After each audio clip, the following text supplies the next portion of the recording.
Assalamu alaikum, family. You tuned into the Sajdah channel.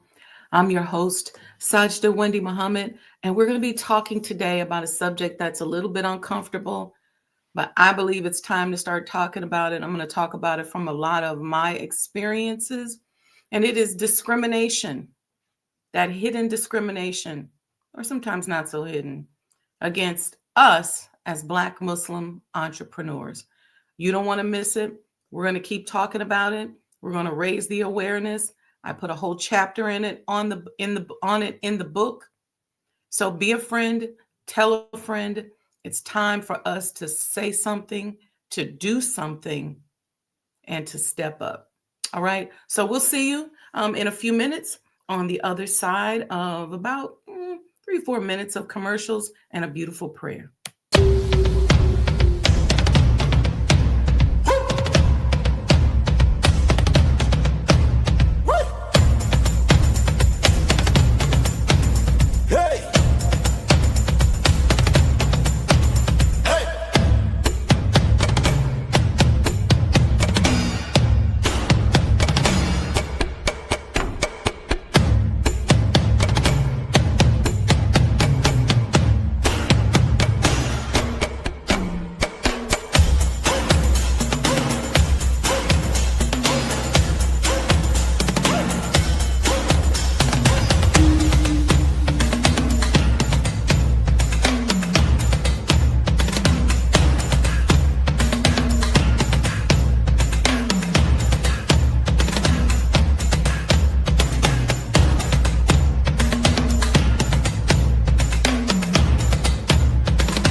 O Allah, guide me among those whom Thou hast guided aright, and preserve me among those whom Thou hast preserved, and befriend me among those whom Thou hast befriended.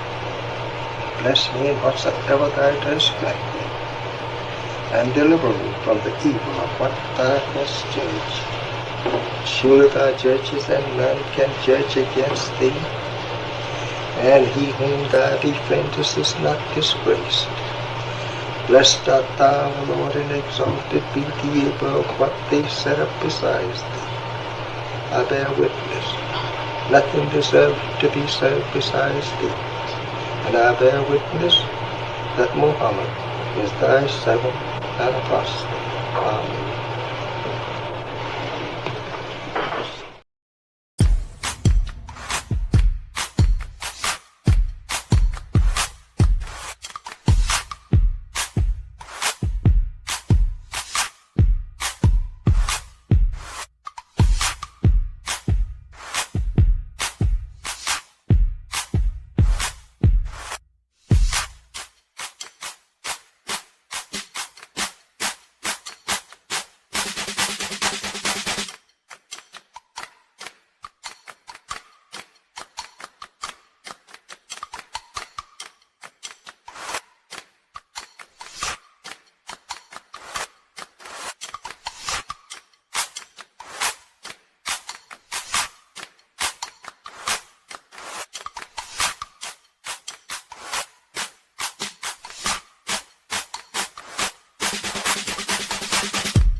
And I'm saying this to all of us.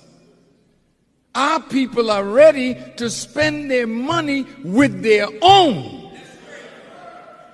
There's no time better than this for 6 or 8 of you to pool your money and look in the community and open up a store to fulfill the needs of our people, and we will support you.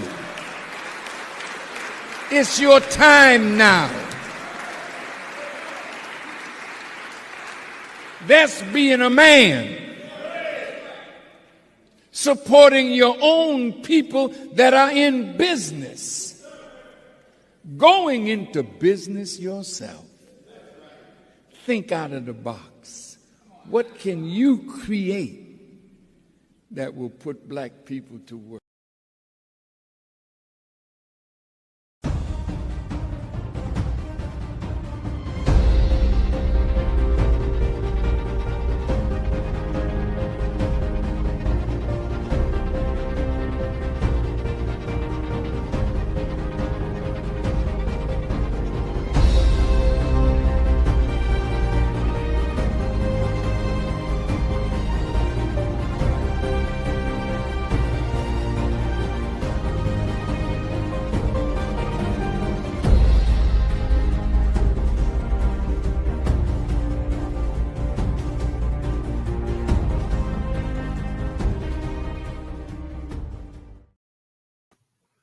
Assalamu alaikum, family, and welcome to the Sajdah channel. Today, we're going to explore a difficult subject, a challenging subject, one that oftentimes may cause us to put a mirror up to ourselves. It may cause us to be more responsible. I just want to raise the awareness. And whatever happens within your awareness as you get the information, just like we did in the book, if you have a copy of the book, the QR code is up here along with the cover. I do a whole chapter on what we're going to talk about today. I do a whole chapter on having a think tank around what we are talking about today and exploring different elements that we've been taught and different things in the system that we can do to help prevent what we're going to talk about here today. All right. So welcome, everyone. Thank you for tuning in. And let's get ready. All right. Today, we're going to explore the discrimination and marginalization of Black Muslim entrepreneurs. This is deeply underexamined, both by us as Black Muslim entrepreneurs and by social scientists. It's an underexamined issue that intersects race, religion, economics, and lived experiences. All right. So this episode will integrate scholarship, data, business insights, and hopefully some actionable strategies. All right. So I'm going to jump right into it. Let's talk about what the data reveals. All right. The Federal Reserve data shows Black entrepreneurs are twice as likely to be denied loans, receive half the funding requested, and pay higher interest rates. I think that's a statistic and data that's out there that most of us already know. Okay. I don't think we need anybody to tell us that, but I think it's important to point it out at the onset of this conversation. 67% of Black Muslims report racial discrimination. 56% report religious discrimination. And many experience bias during economic opportunities. That's just from my research. If you go to the book, Art and Science of Business, you'll be able to see the source. Black Muslims are more likely to be entrepreneurs, but face a dual bias, racism and Islamophobia. Why am I saying that? Because I've been saying this for years, and I'm going to say it again today. This is a critical segment of the American population that I believe has many antidotes that will help with the injuries associated with the fall of the dollar. All right. I'm going to keep going here. I'm not even going to elaborate on that stuff. Again, get the book. What are some of the forms of discrimination in entrepreneurship? There's the obvious: access to capital, bias triggered by names, maybe our attire, maybe our faith identity. There's pressure to hide our Muslim identity. Sometimes even banks or lenders will use cultural familiarity as an unstated metrics. Again, it has everything to do with a bias and not whether or not you can make money. Because if you really looked at this segment of the population, you'd say, oh, wow, we're missing a lot. Financially, culturally, anecdotally. All right, I'm going to keep going. But, no, let me say those threes again. Biases that are triggered by our names. Now, some people say, well, that's why I use my slave name. That's why I use a different name. That was not the instructions or the way of the Honorable Elijah Muhammad. In the 50s and 60s, he instructed the believers to put their name in the phone book. Some of y'all don't know what a phone book is. Their Muslim names. While people were coming from the East with Muslim names and changing their names. And you'll hear them say, well, this is my Christian name or this is my Muslim name. And they wouldn't even let anybody know who they were.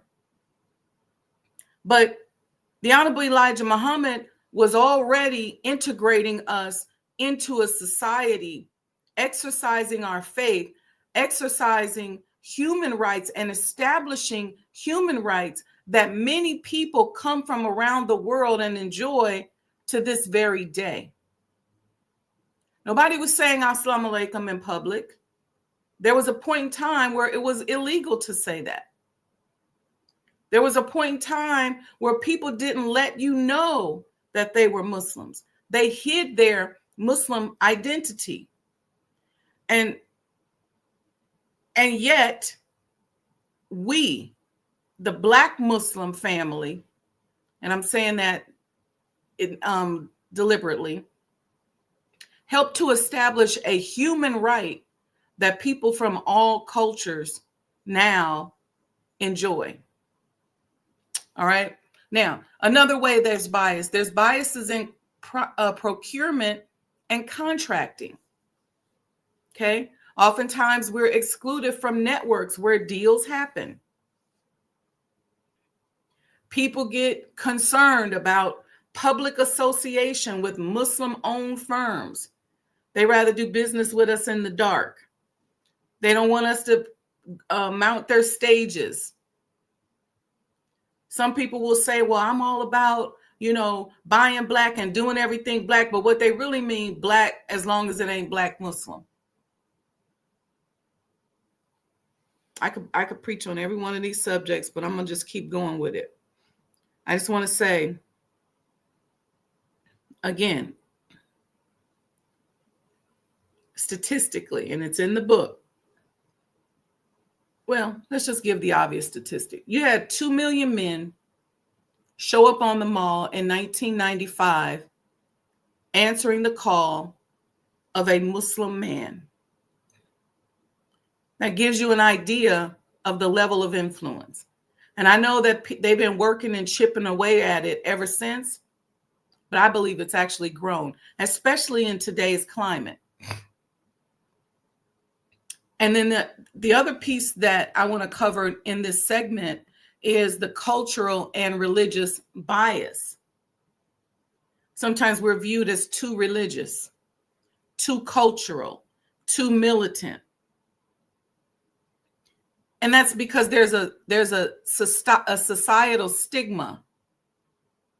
When actually, if you knew us, you would say, man, those are the easiest and best people to work with. If you knew us. The challenge is you don't know us because the media is telling you something, or as soon as somebody tells you something negative, you run off with that. We're going to cover tomorrow how your thinking about certain people impedes your progress. Huh? You probably didn't think about that, but we're going to go into that tomorrow. We don't talk about, you don't really know the Muslim way of life.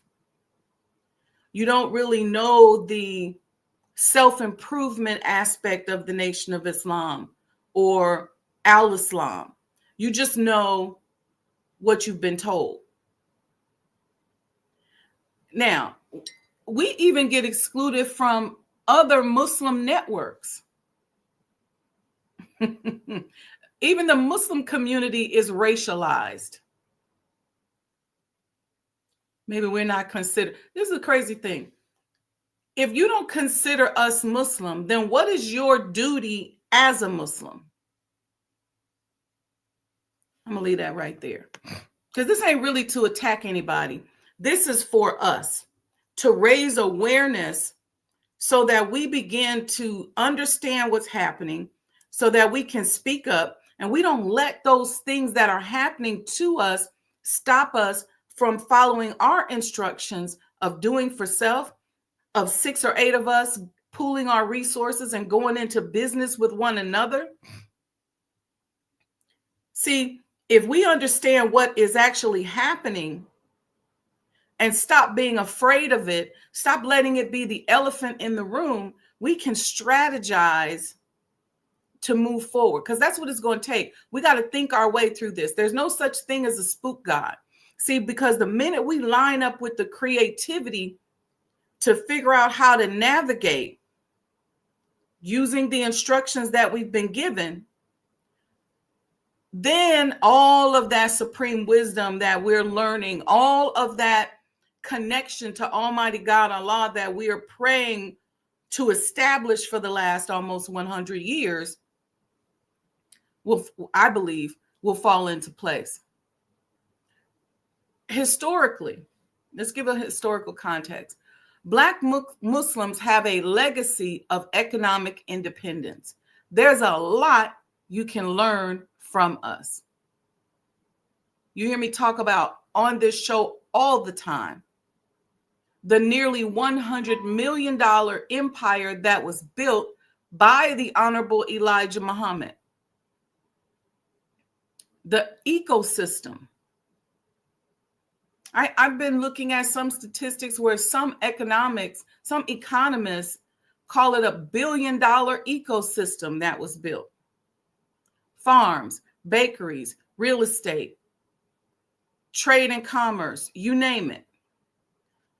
When you look at the Honorable Minister Louis Farrakhan in rebuilding the Nation of Islam after, think about an empire that fell, there's a lot of principles and processes that you can learn from that rebuilding process.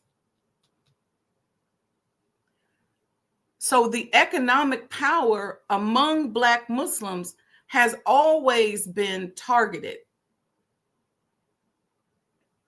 And I think sometimes this is where some of us even get a little bit lost, because we get afraid that we've been targeted. But guess what?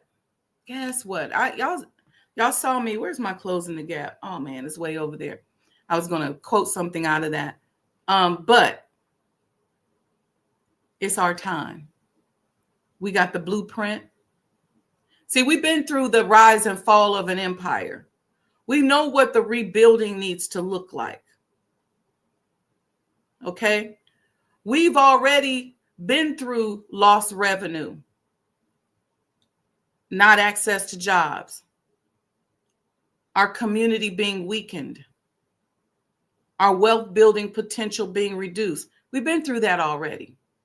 So while some people are just now going through that and starting to figure it out and have to figure out how to make the transition that is happening right before our very eyes, we're a lot less impacted. There are people in political offices who say awful things about Black people, about Muslims, about diversity. We're probably the least impacted by that. Why? Because we've been through it. We're the ones that need to be on your think tanks to show you how to navigate in the face of controversy. See, because this discrimination against Black businesses in general literally cost the United States over $300 billion annually. I cover again in the book. If you don't have the book, go to Art and Science of Business. The QR code is right here on the screen. How much this wealth gap is costing America, and how just by closing the wealth gap, we can address the deficit. But it has to be done strategically, because a lot of people are not ready for this. All right, let me see. Y'all got any questions before I just really want to break this down. Let me see y'all in the chat. Hey, Mom, happy Friday. Brother Ronald says, Walaikum salam. Sister Ida's here. She says, peace and blessings. We got Jaden Muhammad in the house. Jaden, Brother Jaden, what city you from? Thank you. Walaikum salam. Sister Ida says, even more critical today. This time, the distinction is absolutely necessary. It sure is. Regional Sky Girl is in the house. She says, greetings, y'all. Okay, put your questions and comments in here, because I really want to hear from your lived experiences. And I think the more we talk about our lived experiences, the more we can share antidotes, solutions, what we can do to move around this. Okay. Oh, Brother Jaden is from Des Moines. All right. Okay. That's my old stomping grounds. All right. Let's talk about action steps. The Honorable Elijah Muhammad said to us, I believe it's a message to the Black man, the minister talked about it on that clip that I played at the beginning of the show. Matter of fact, let's just play that, because some of y'all didn't get here till late. I'm going to play this clip again so you can hear. Before I go into actionable steps, I'm going to play this clip again. And I'm saying this to all of us. Our people are ready to spend their money with their own. There's no time better than this for 6 or 8 of you to pool your money and look in the community and open up a store to fulfill the needs of our people, and we will support you. It's your time now. That's being a man. Supporting your own people that are in business. Going into business yourself. Think out of the box. What can you create that will put Black people to work?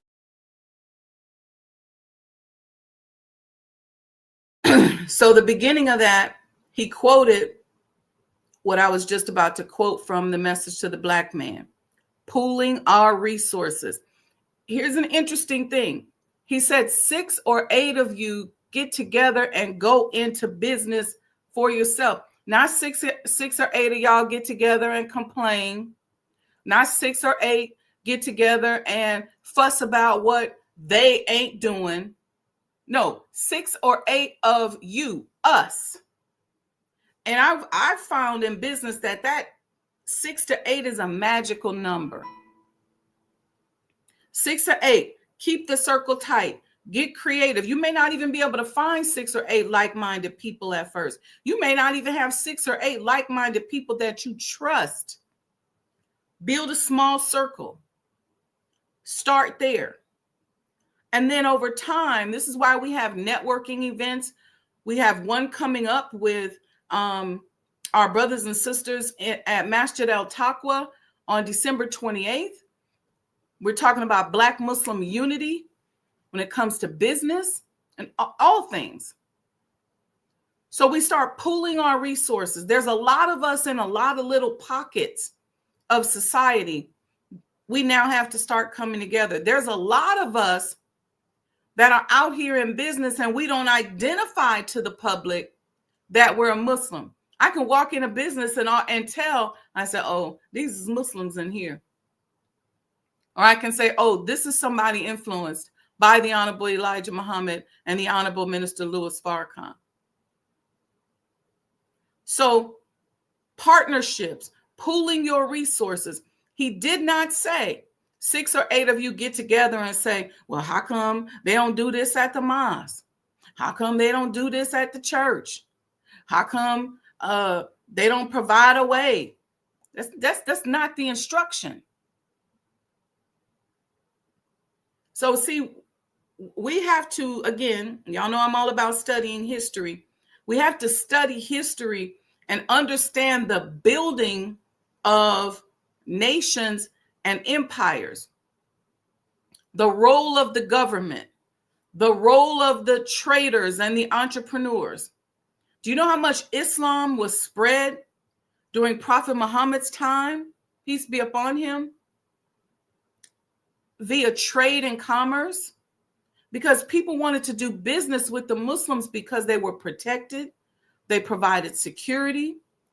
There was integrity with the products, integrity with the process of sales, the contracts, the way we do business. And now, because our market is so untapped, it's probably one of the few, if not the only untapped market in the world in terms of what we can do to influence, to advise, to govern, to assist. And those of us that get in these positions, I don't care if you got this much Islam in you.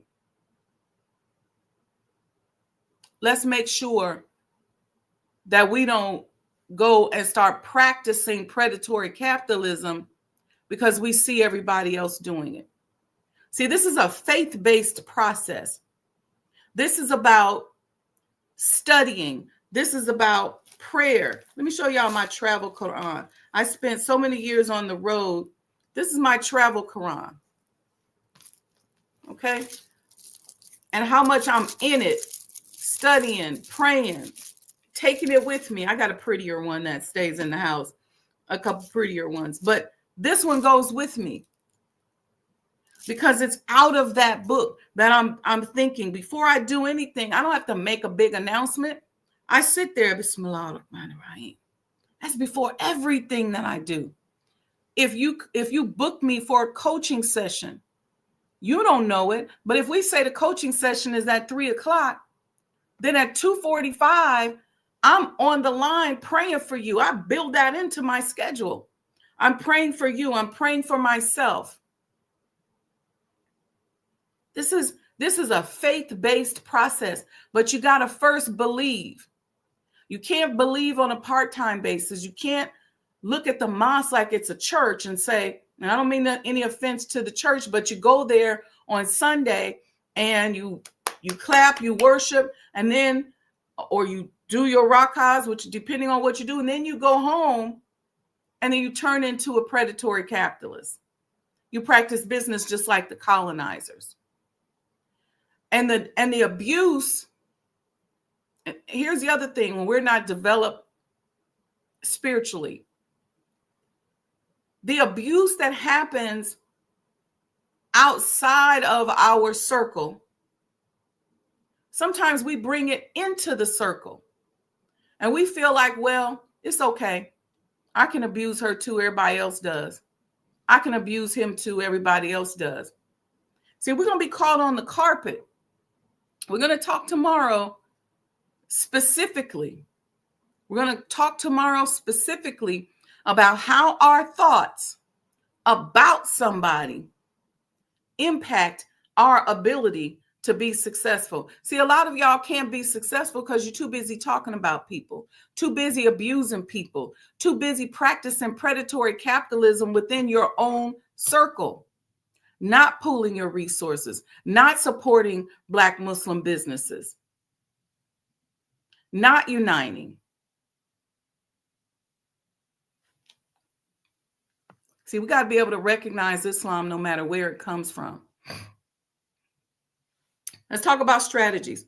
We have to start building safe networks. So one of the things that I do, if I know that another Black person is in business, but specifically a Black Muslim business, I make sure I try to support. I do what I can to support. Anybody that knows me can attest to that. I don't care if I just repost. I used to do interviews on this show a lot with Black Muslim businesses. We're going to start back doing that again.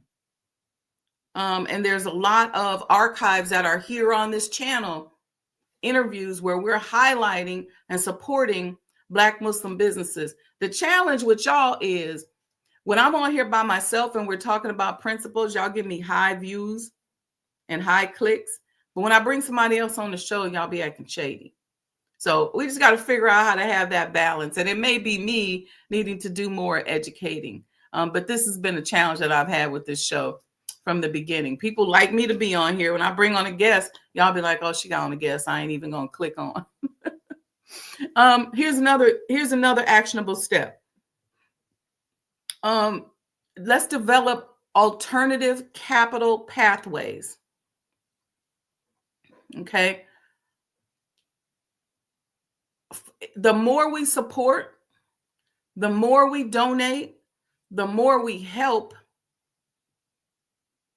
And I don't even call us poor because, and I tell this story and I say this often to you all.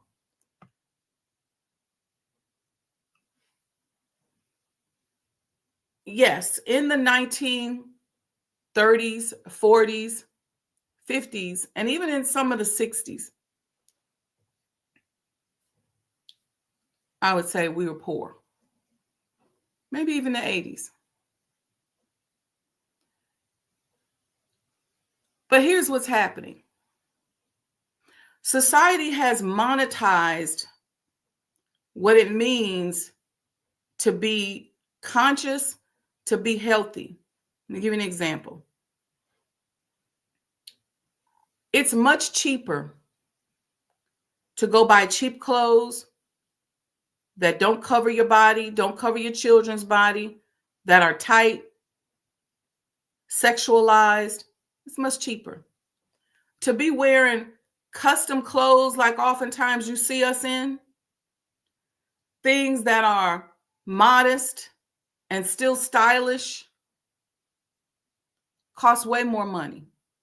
And most of us are wearing custom clothes or something specialized every single day. If you walk into a high-end store, could be Nordstrom, we used to have Lord & Taylor, whatever. If you went to go find the modest clothes that weren't cheap looking, that didn't look like, some old, unfashionable person, it was always more expensive. You had to go into the rich white lady section. It costs more money to eat halal and to eat kosher than it does to pull up in the drive-thru and get off the $5 menu. It costs way more money to go in the store and buy halal chicken and fresh herbs and vegetables. It's more expensive, more effort. So you're not poor because a lot of us are doing it. Okay? It costs more money when it comes to education. It's much cheaper to just say to your child, look, just go to the school down the street. You can walk. I don't got to be bothered. Get the key, put that key around your neck. Y'all know how a lot of us grew up.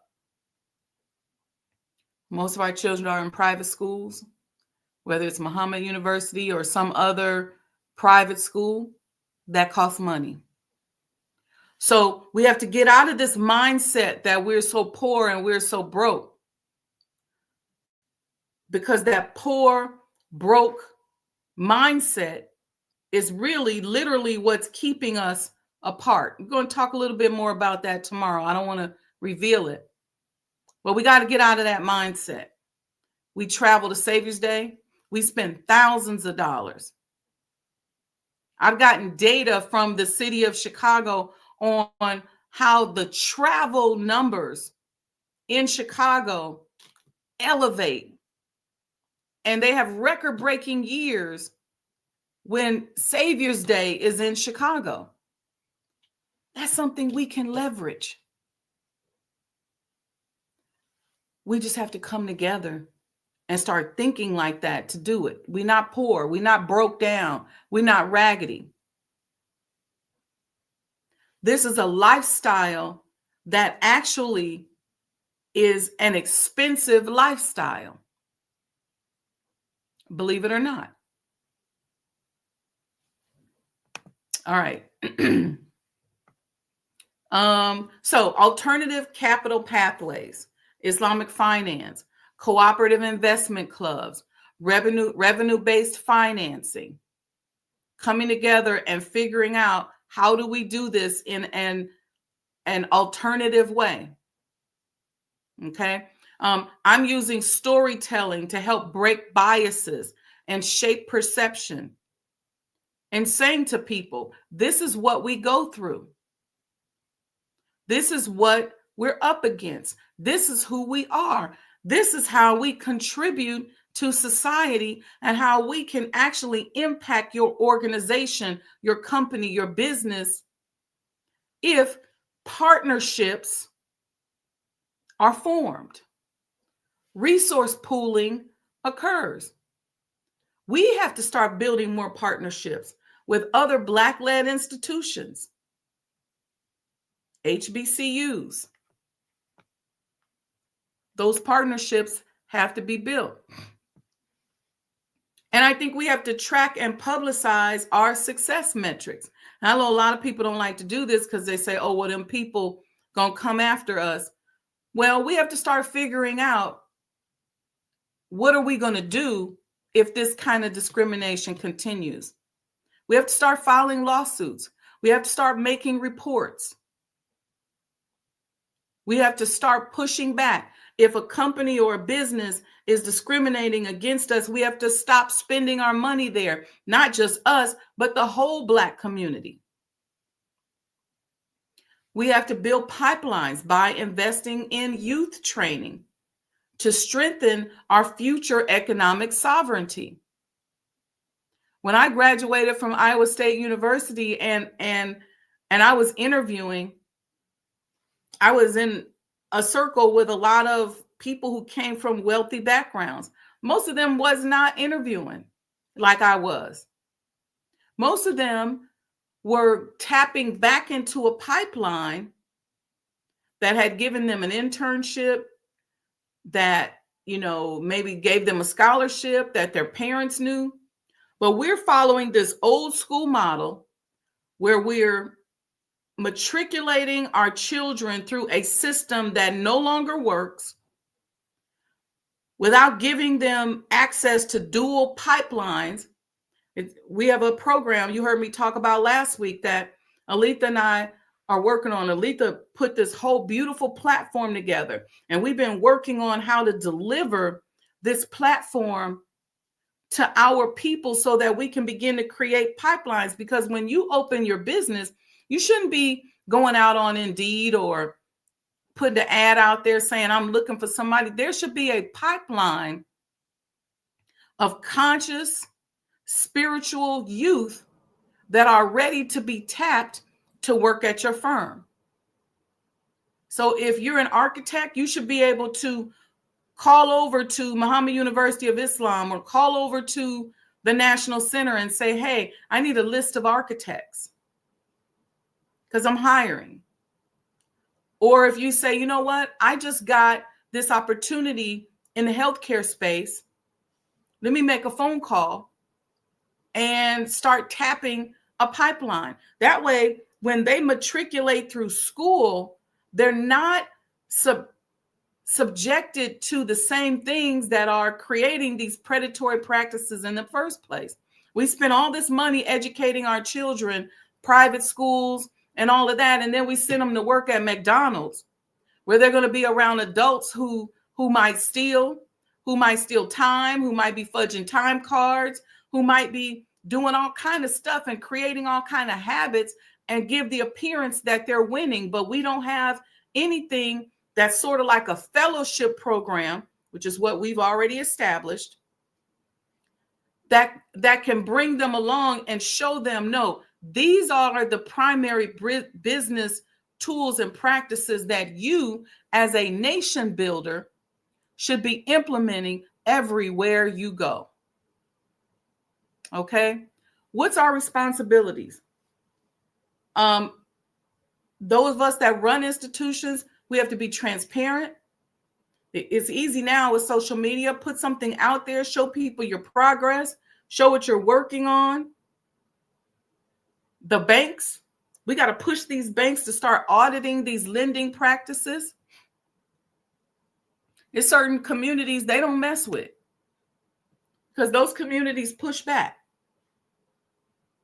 We should be demanding an audit. There are laws, antitrust, anti-competitive laws that are being violated when it comes to us every single day. So we need attorneys that are willing to represent us and say, no, you're not going to continue to do this to us. Our broader Muslim communities must confront their internal anti-Blackness. And if we see it, we have to start saying something. See, we're so used to being abused. We kind of just go off into our corner and just go, oh, yeah, they don't like us, or they be tripping, or they got a problem with our leader and this and that, all of which may very well be true, but we have to start saying something. Anybody who knows me, if you come to me, you're trying to do business, you want to do a fundraiser, you want to work together, I don't want to hear out of your mouth some kind of bias towards what I am and I've dedicated my life to. And I will say something about it. It don't even have to be confrontational. Hey, I just want to let you know that when you said such and such, or when you did such and such, or I can't host this event that you want to have at my place because I've recognized certain biases. Now, if you want to sit down and talk about it, we could talk about it and see what we can do to repair it. But I'm not going to follow my money and my effort behind people, places, and things that don't welcome me and don't like me. We got to be strategic. That's the reason why I say we need think tanks, so that people know, when do we put down the heavy hammer? When is it just an atonement conversation? When is it where we say, nope, we don't spend our money with that particular institution and we mean it? Okay. And I think some institutions need to build programs specifically for Black Muslims so that you all can get the benefit of what it is that we have to offer. We have the creativity. We got the spiritual grounding. We got the resilience to transform communities. Y'all see what we do when you bring us into communities. We got all these little suburbs just right here around Chicago where Black people are governing themselves. You need to bring us in so that we can show you some of our principles. But instead, we let these people who look like us govern us. Police department don't exist. No emergency services. Crime through the roof in some of these suburbs. No, bring us in with the principles that we learn, that we know works. Put us on your board. Put us on your commission. Put us on your council. Do a contract with us. Partner with us. Hire us. Some of these small little suburbs, and I see people go there in a leadership position, it's just a pathway to jail because it's a corrupt system and nobody's in there willing to fight that has the track record. I won't say no, that's being absolute, but maybe not enough people that has the track record to be able to say, no, we're not having this. We're going to make this a safe place. We're going to make this a clean place. We're going to make this a safe haven. We're going to have emergency services. We're going to have the things that a municipality needs to have. We're going to show that we can properly govern ourselves. It shouldn't be where as soon as we get a black mayor, the little town goes down. We know how to preserve the culture. We have spiritual discipline. Bring us in, put us on the council. Because a lot of you, unfortunately, you don't know how to do it and it ain't no shade against you, but you have not been groomed in self-governance and service the way we have been for almost the past 100 years. You got to give credit where credit is due. All right. Let's see what we got here. Let me know in the chat if I help raise some awareness for us to start thinking about moving a little bit differently, handling ourselves differently, taking more of an authoritative position and helping to establish a civilized society. Regional Sky Girl says, love that travel Holy Quran. Yeah. Jaden says, wow, that's an excellent point. I'm sorry, Jaden, I'm late looking at your comment. I'm not sure which one you were speaking of, but thank you. Ida says, Sister Ida says, accept your own and be yourself. That's where our power, yes, is. Righteousness is the key. We know who wins. Society sees Black Muslims as not real Muslims. We are a target to them. We are set apart. And since you done set us apart, we now have to start building that tight-knit community. I won't say we don't have it, but we want to tighten it up a little bit more when it comes to business. And I believe that that's one of my own personal and spiritual missions, is to help us do that. The Fifth Dawn says very expensive. Yes. Listen, they messing up the food. You got to have a farm. You got to figure out how to grow your own food. You know, we standing in the grocery store. I'm standing there looking at ingredients for I don't know how long. This is expensive. So we're not poor. We have resources. Reginald Muhammad says, Assalamu alaikum, greetings to you all. I would not say we are poor. However, I would suggest that we have a culture of consumption. Absolutely. Yeah, we absolutely have a culture of consumption. But poor has a different energy and consumption has a different energy. And when you're talking about us having a culture of consumption in America, in the American capitalist society, consumption costs money.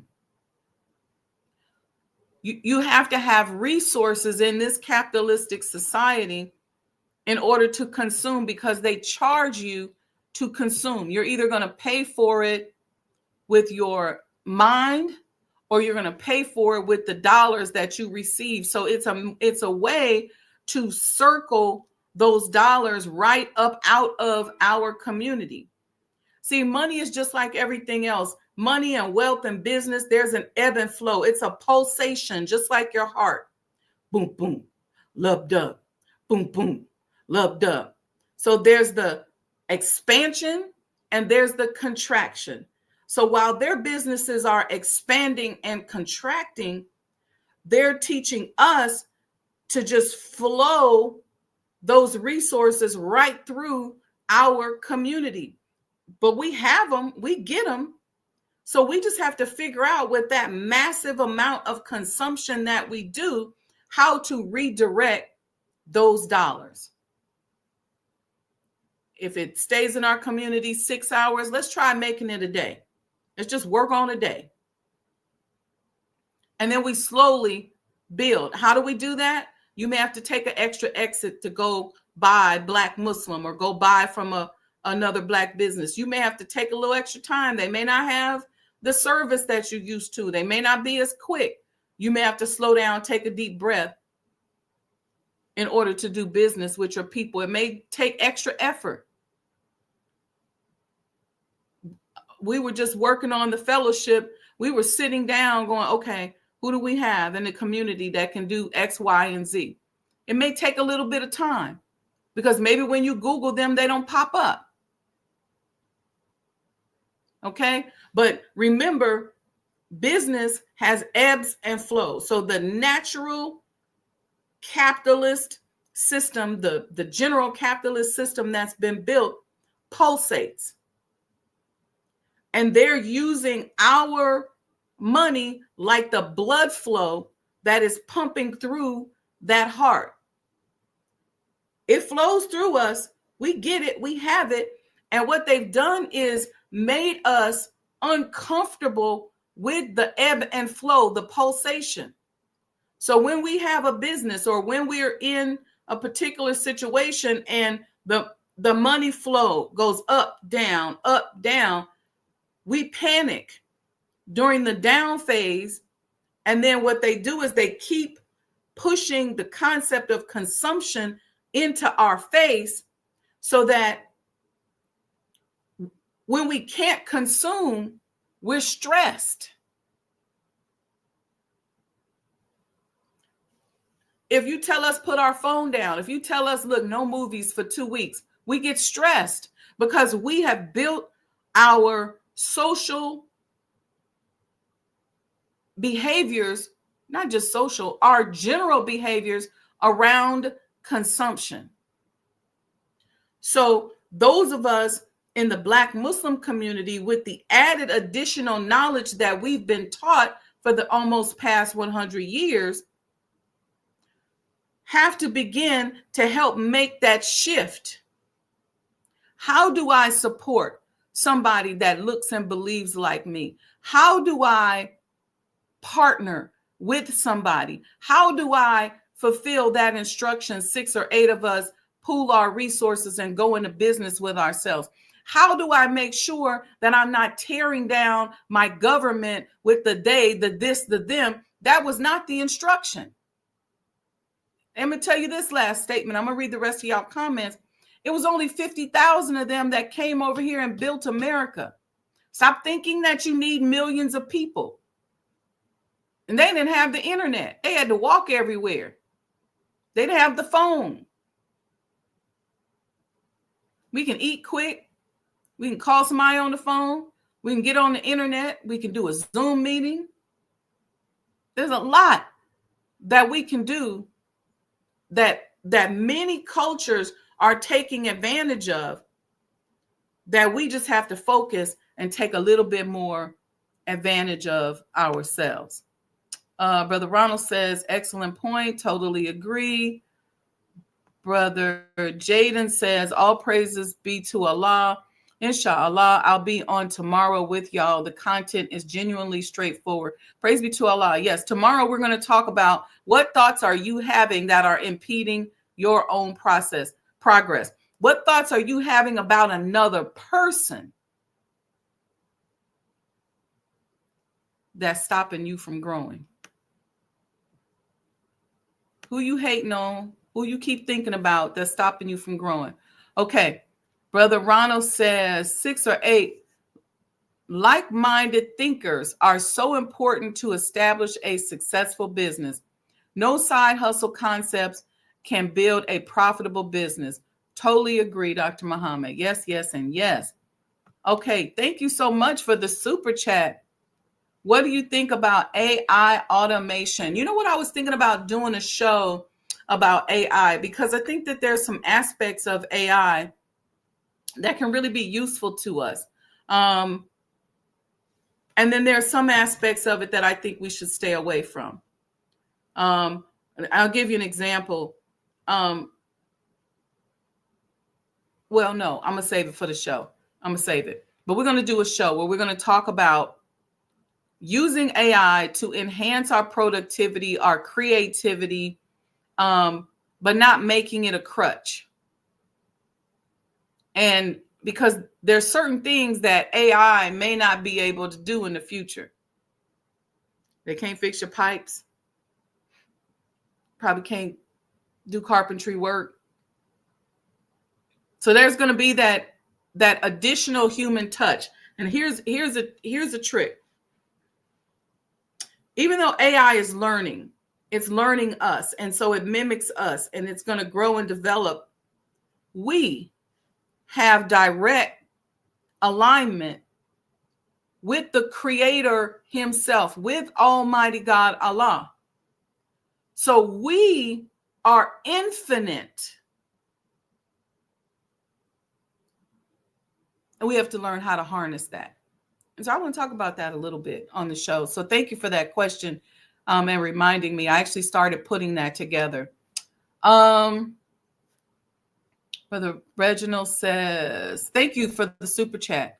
So we must connect the network of producers, distributors, and manufacturers. Yeah. Mm-hmm. And if you're saying to yourself, we must connect, then maybe that's you that does it. Maybe that's you that puts together a network of manufacturers. Maybe that's you that puts together a network of distributors. We have to get out of, and I'm not saying that this is where you are, Brother Reginald, I'm saying this in general. We have to get out of looking at it like they need to do it. We say we really mean somebody else. I'm just saying.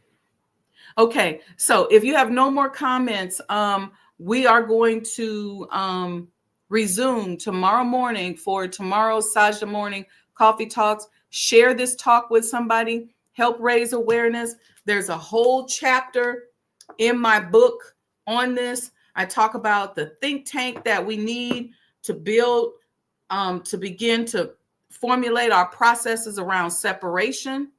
There needs to be a think tank. It's not enough to just say we're going to meet and talk about it. We need to do a think tank. We need to put together the components of it. I put together some framework for that in the book. I put together some framework around this subject here, supporting one another, going into business with one another, thinking it through. With the fellowship program that we put together, we are working on the youth so that we can begin to eradicate some of the behaviors that are holding us back, some of the jealousy, some of the competition. Some of us are so busy negatively thinking and talking about somebody. Some of us think that somebody's going to take something from us. This is all trauma responses. And so we're working to heal those traumas as well. But all this stuff has to happen quickly. It has to happen simultaneously. And so when you start talking about 6 or 8 of us doing this or that, and pockets of us doing different things, and then at some point we start coming together, the perfect antidote, the Honorable Elijah Muhammad gave us the perfect antidote: 6 or 8 like-minded people. Because we may not be able to do it collectively as a group. I think even if there's some kind of trauma or some kind of savage attack or something like that, I don't think we still will be able to unite. So we have to start finding a common thread that we can unite around.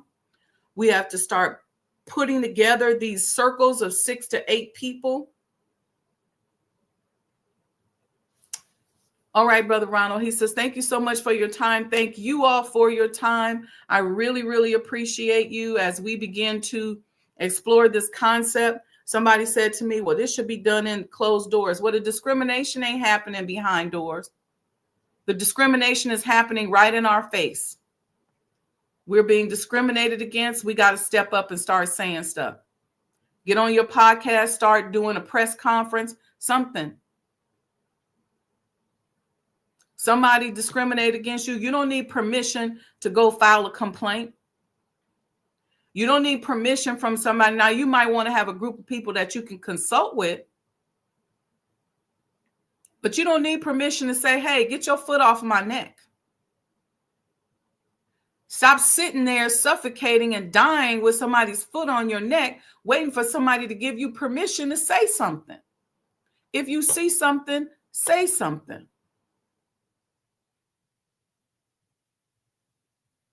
They may be too busy at the mosque.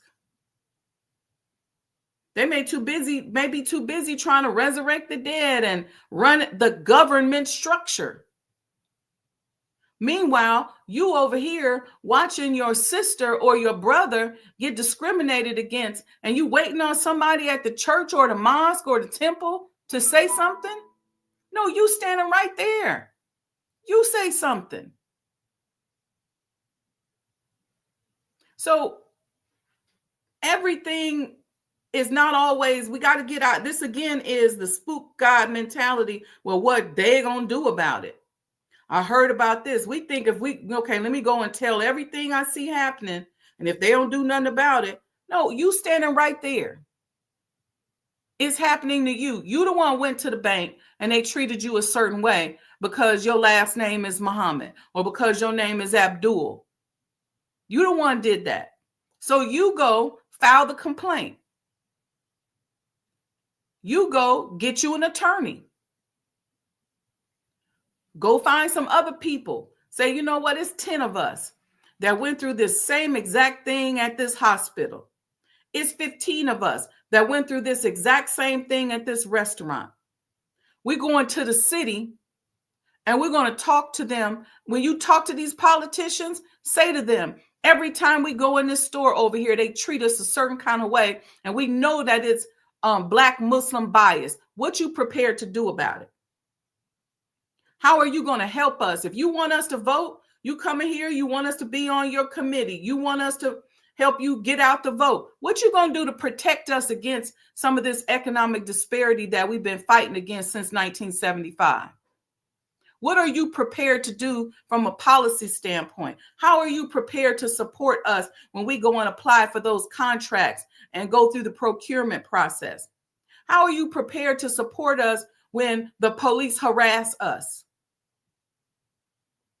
So don't sit there with somebody's foot on your neck waiting for somebody else to do something about it. You put the organization together. You put the group together. Again, like I said, we all know stuff that's going down. We just so used to being abused. And we're so used to being in a slave mindset when it comes to business and economics.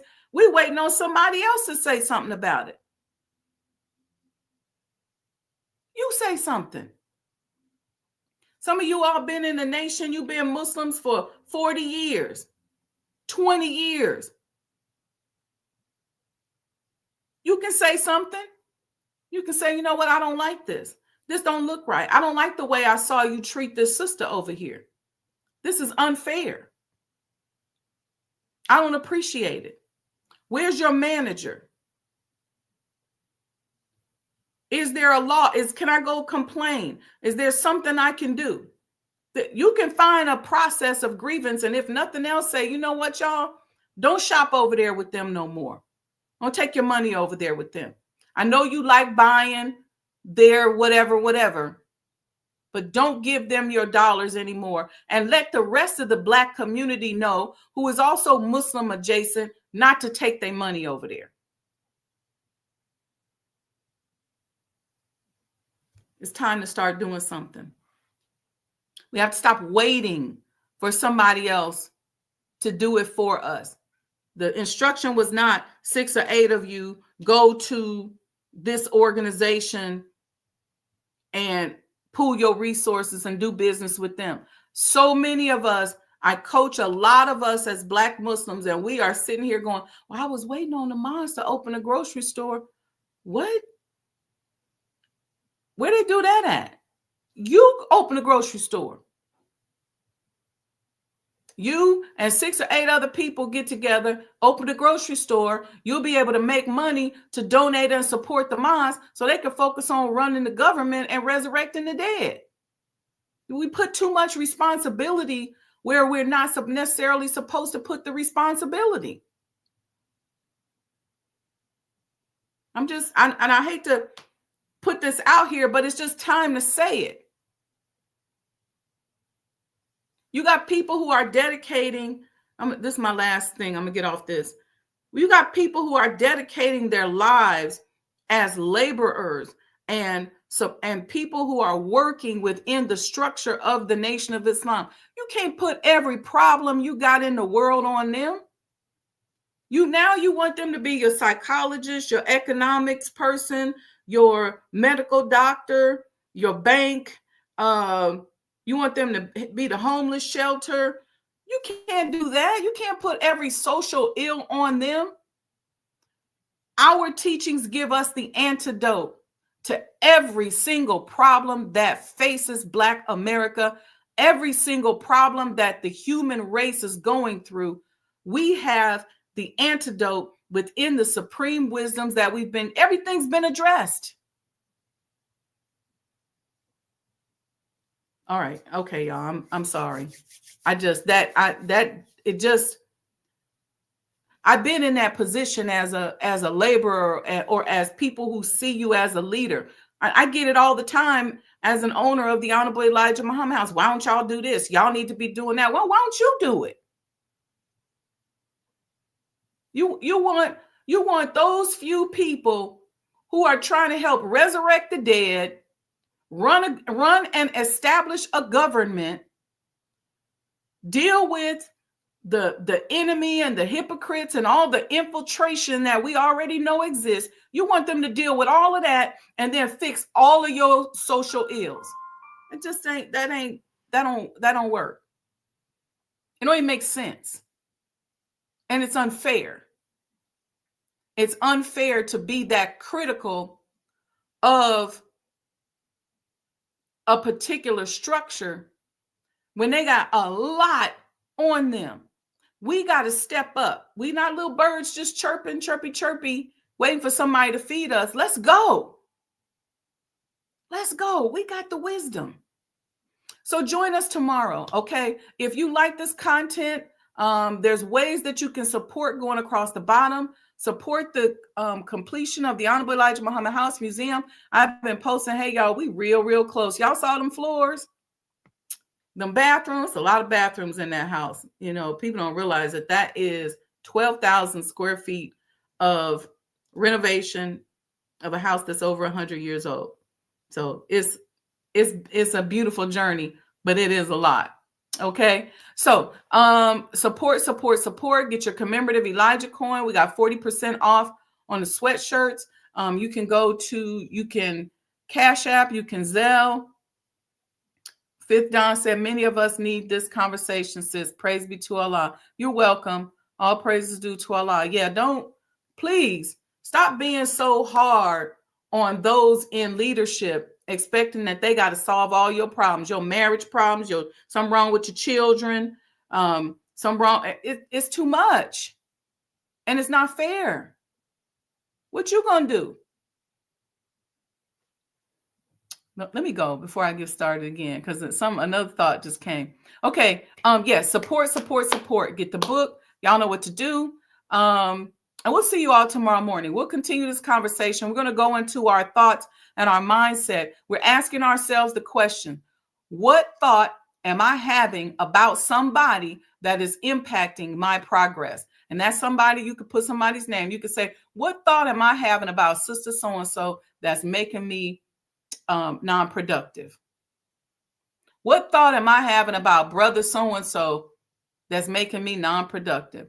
What thought am I having about this particular legislator that's preventing me from doing my job? What thought are you having about somebody else that is impacting your success? Okay, family, I'm going to go. And I will see you all, inshallah, tomorrow morning. You know what to do. Y'all know how to support. Okay, peace and blessings. But don't go anywhere. I got 2 commercials about the Honorable Elijah Muhammad House that I want you all to see. Okay? We got a lot of responsibility on us, and historic preservation is also another one. All right. Love you all.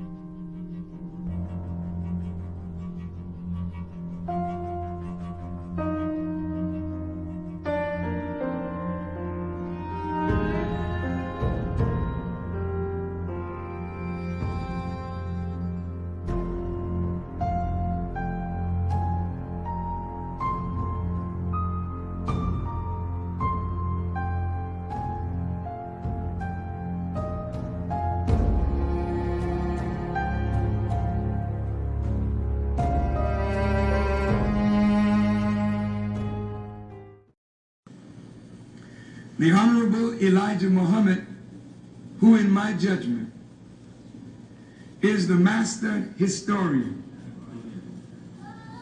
taught us that of all our studies, history is the most attractive, and it is best qualified to reward the researcher. History is most attractive. Why should history be most attractive? Because history is the recorded time of the human family in its struggle to overcome obstacles. There is no life that is without struggle. The Holy Quran teaches us that man, meaning man and woman, is made to face difficulties. And after difficulty comes ease. But it is history that guides us through difficulty. For if you know how people who had difficulty yesterday got through, and if your difficulty is somewhat similar, then today we also can get through if we follow the guidance of history. This is why Carter G. Woodson and many of our black giants fought for black people to know our history. Because in not knowing our history, we don't have a guide. And without a guide, we are lost. No wonder the Bible